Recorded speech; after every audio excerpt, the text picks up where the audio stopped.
यहाँ के विधायक विपुल दुबे ने एक दिन प्रेस कॉन्फ्रेंस किया था और उसमें उन्होंने कहा कि ये जिला अस्पताल बसपा सरकार में बनी 14 करोड़ रुपए से और पिपरीस का पॉलिटेक्निक बसपा सरकार में बना 8 करोड़ रुपए उस समय रिलीज कराया बसपा सरकार ने। उनको बहुत बहुत धन्यवाद मैं देना चाहता हूं कि उन्होंने स्वीकार किया कि मेरे कार्यकाल में इस जिला अस्पताल को पहली बार 14 करोड़ रुपया मिला और 8 करोड़ पिपरीस का।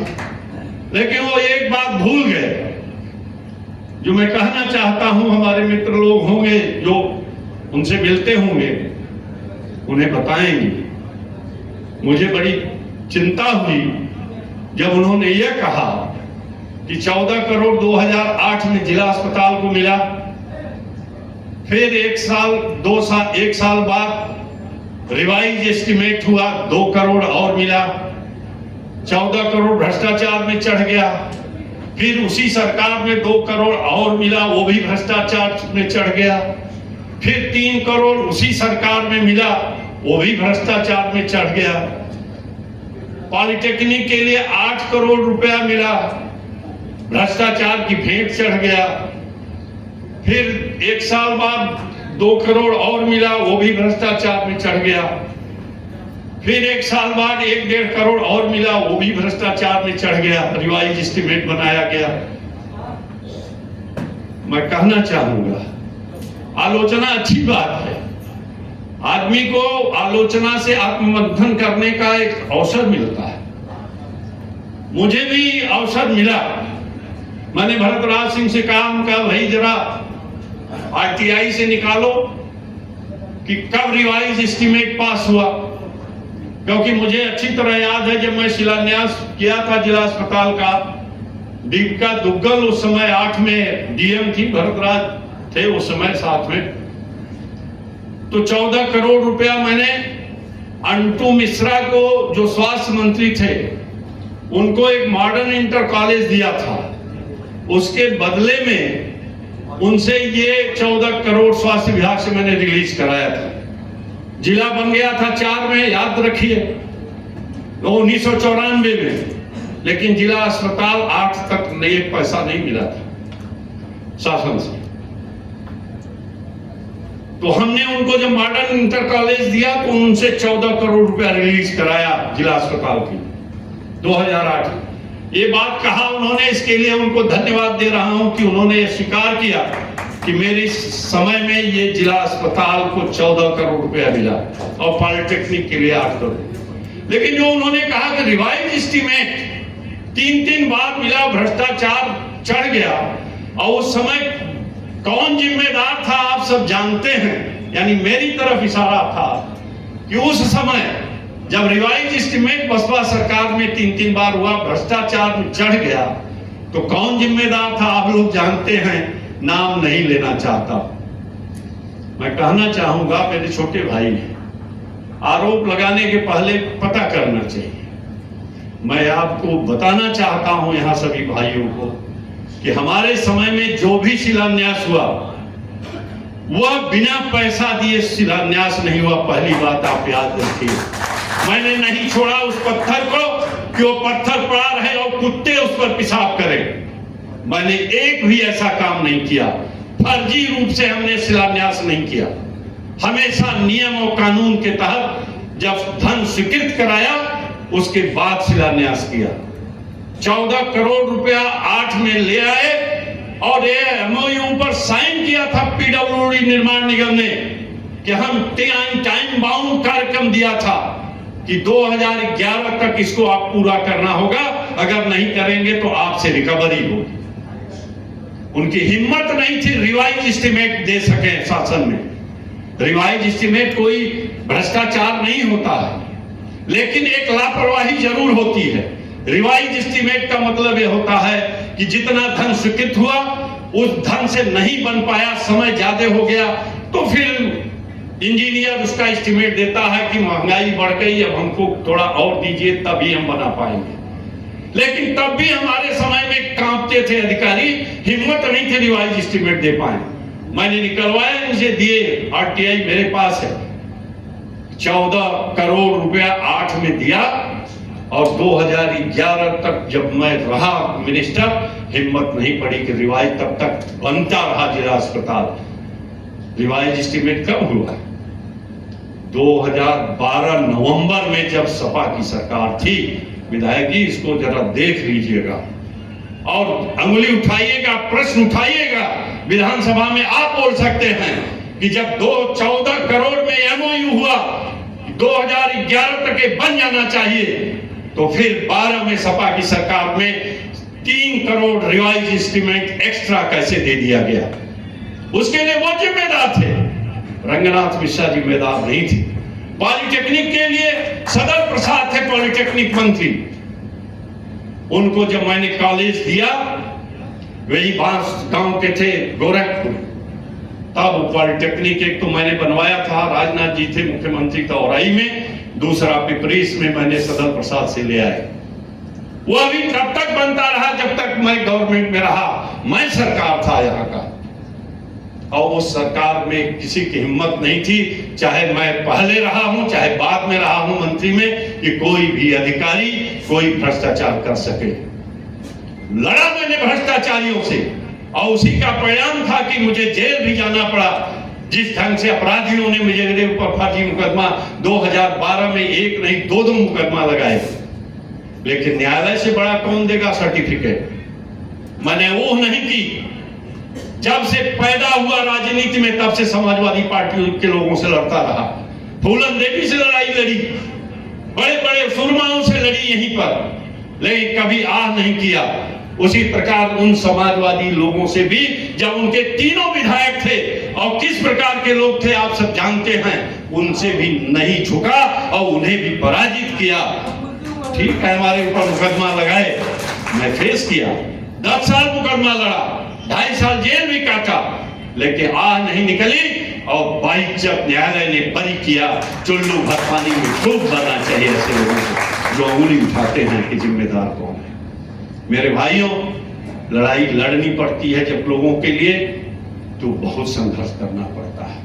अधिकारियों का खूब भाजन बनना पड़ता है। बड़े प्यार से कह देते हैं आप कि ट्रांसफर नहीं हो रहा है, लेकिन जिसका ट्रांसफर करा दिया जाता है वो लेकर के छुरी, हमेशा वो 35 साल 40 साल सर्विस में रहता है। याद रखिए, 35 से 40 साल वो सर्विस में रहता है। जिसका ट्रांसफर करा दिया जाता है वो कहीं न कहीं बाद में भी पोस्ट पर रहता है, और आरी लेकर के, चाकू लेकर, छुरी लेकर के रगड़ने के लिए हमेशा जिस पद पर रहता है वो तैयार रहता है। लेकिन सच को आज क्या, हम ठेकेदार नहीं है, हम माफिया नहीं है, हम परिवार को कहीं भी परिवारवादी नहीं रहे, तो कोई क्या कर लेगा मेरा? मैं सीना ठोक करके अकेले, आज भी गनर नहीं है मेरे पास। आपको याद होगा, जान करके हैरानी होगी कि जो गृह मंत्री हो, मुख्यमंत्री को भी मिलता है अगर सिक्योरिटी, तो मुख्यमंत्री के नाते नहीं मिलता, वो गृह मंत्री के नाते उसको मिलता है। लेकिन रंगनाथ मिश्रा ही उत्तर प्रदेश के ऐसे गृह मंत्री रहे हैं जिनको एक भी सुरक्षा नहीं दी गई। लेकिन मैं गिड़गिड़ाना नहीं चाहता, मैं कहा भी नहीं किसी से, ये तो बात चली, सपना दिया और लोगों ने उठाया, इसलिए मैं आप सबके बीच में कह दिया। बीच में थोड़े समय के लिए दिया गया था, वो भी 10% पर दिया गया था। कोई बात नहीं, हम लड़ेंगे, जनता के लिए लड़ते हैं। हमारा किसी से व्यक्तिगत दुश्मनी नहीं है, हमने किसी की जमीन नहीं कब्जा किया। सीना ठोक के कह सकता हूं कि गृह मंत्री था, इसके बावजूद कोई माई का लाल नहीं कह सकता कि रंगनाथ मिश्रा ने किसी की 1 इंच जमीन नहीं कब्जा किया। इतना बड़ा ज्ञानपुर जिला बनवा रहा था, आप सब इतिहास उसको जानते हैं, किस ढंग से गौरव की साक्षी हैं। कितना बड़ा आंदोलन खड़ा हो गया था जब ज्ञानपुर से चला गया भदोही जिला, शिलान्यास हो गया। लेकिन इस जिले को इसलिए बचाया कि अधिकारी कहीं पूंजीपतियों के हाथ में न खेले, इसलिए भदोही से हटा करके उसको ज्ञानपुर ले आया था, और दूसरा कोई कारण नहीं था। आंदोलन भी चला था। उस एक कारण यह भी था कि पहले से तय था ज्ञानपुर मुख्यालय होगा, जिले का नाम भदोही होगा, दोनों बदल दिया गया था।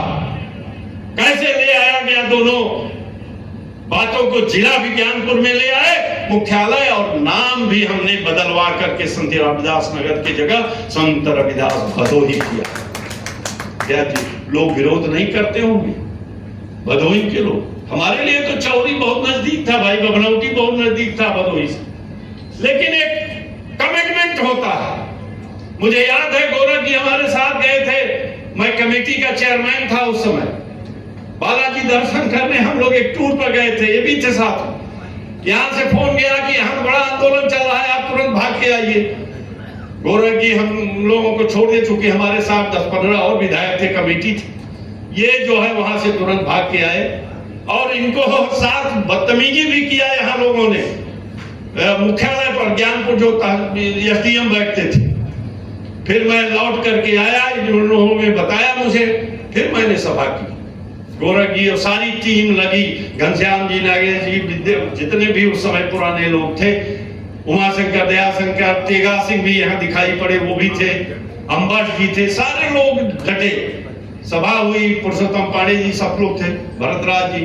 मैंने चैलेंज किया उस सभा को, अगर किसी को याद होगा, मैंने कहा था कि आप चिंता मत करो, सरकार बनेगी 6 महीने के अंदर कल्याण सिंह की, और जिस दिन शपथ लेंगे 1 हफ्ते के अंदर अगर जिला मुख्यालय भदोही से हटाकर ज्ञानपुर नहीं करूंगा तो इस्तीफा देकर घर चला जाऊंगा।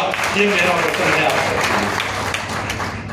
और वह हुआ, और मायावती ने जब समर्थन वापस लिया कल्याण सिंह के, 1 महीना गवर्नमेंट चली बसपा के सहयोग से, तो 5 कारण में एक कारण उन्होंने यह भी दिया, आज भी लगा हुआ है उनके मैनिफेस्टो में, कि कल्याण सिंह ने हमारे बनाए हुए भदोही जनपद को भदोही से हटाकर ज्ञानपुर कर दिया, इसलिए मैं समर्थन वापस ले रहा हूं। इतनी बड़ी कुर्बानी इस ज्ञानपुर जनपद के लिए दिया गया था, सरकार हिल गई, 70 विधायकों का समर्थन वापस हो गया, कल्याण सिंह की सरकार अल्पमत में हो गई। उन 5 कारण में एक कारण भदोही था। आने वाली पीढ़ी क्या इसको समझ पाएगी? आज जो जश्न मनाने वाले लोग हैं, क्या इस बात को समझ पाएंगे कि पूरी सरकार हिल गई भदोही मुख्यालय को बनाने के लिए? लेकिन आज जिस धरती पर नहीं है कल्याण सिंह, हम और सब लोग उनसे मिले थे यहीं, जब वो मायावती सरकार में थी, यही अष्टभुजी डाक बंगले पर आए थे। उसी समय मैंने कहा था उनसे कि आपको भाई साहब ये काम करना होगा, कहें डन करूंगा, और जैसे ही हुए उन्होंने कर दिया। ये मामूली बात है। फिर सरकार दूसरे लोगों के समर्थन से किसी ढंग से सरकार कल्याण सिंह बनाया और 4-5 साल चली। इस प्रकार से अनेकों ऐसे काम हुए जो इस जनपद को सजोने और आगे बढ़ाने के लिए बहुत सारे संघर्ष और कुर्बानियां देनी पड़ी।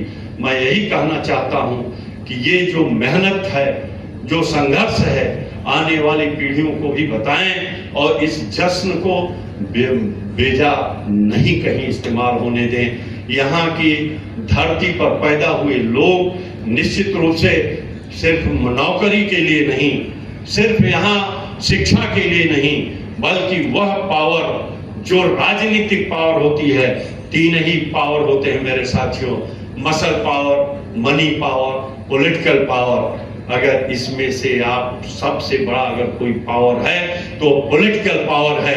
अगर आप पॉलिटिकल पावर अपने आने वाली पीढ़ियों को नहीं देंगे, यह धरती पर पैदा हुए लोगों को नहीं देंगे, तो एक पॉलिटिकल पावर आपके काम नहीं आएगा। वो हमेशा जहां के व्यक्ति होगा उसी के काम आएगा। फिर आप गुलामी की स्थिति में रहेंगे, फिर आप गिड़गिड़ाते रहेंगे, फिर हाथ जोड़कर दूसरे के पीछे खड़े होंगे। जब आपके बीच में इस धरती पर पैदा हुआ व्यक्ति इस पॉलिटिकल पावर को गेन करेगा, आगे बढ़ेगा, तभी यह जिला आगे बढ़ सकता है।